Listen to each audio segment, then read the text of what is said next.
بڑا اچھا سوال کیا ماشاءاللہ. بالکل ظاہر ہے کہ ان کے راضی ہونے کا راز یہی ہے کہ آپ ان سے راضی ہو جائیں، آپ ان سے راضی ہو جائیں.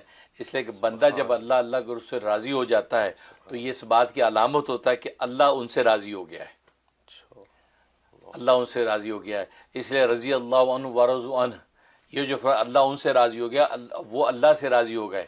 تو یہ جو ہے یہ رضا کا پروانہ اصل میں یہ اللہ تبارک و تعالیٰ کی طرف سے پہلے جاری ہوتا ہے، اس بنیاد پہ کہ بندہ اللہ سے راضی ہو جاتا ہے. آپ سوچیں کہ میں اللہ سے راضی ہوں اور اللہ کے رسول سے راضی ہوں، وہ جو دین اور شریعت لے کے میں اس پہ عمل کر کے راضی ہوں، ان کی ایک سنت اور ادا کو دیکھ کر خوش ہو جاتا ہوں کہ یار کیا دین دیا ہے، کیا رسول اللہ صلی اللہ علیہ وسلم نے سنتی والی زندگی عطا فرمائی ہے، اس پہ آپ راضی برضا ہو جائے، خوش ہو جائے. اور اس کا طریقہ یہ ہے کہ رضیت باللہ ربا وبالاسلام دینا وبمحمد صلی اللہ علیہ وسلم نبیہ.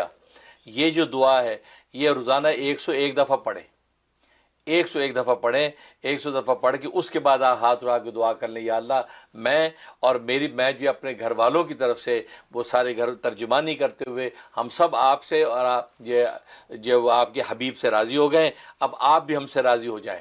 تو ظاہر ہے آپ جب ان سے راضی ہو جائیں گے تو اللہ اور اللہ کے حبیب بھی آپ سے راضی ہو جائیں گے. لہٰذا یہ دعا 101 دفعہ پڑھنا شروع کر دیں. آمین. جزاک اللہ خیر حضرت، آپ کی بہترین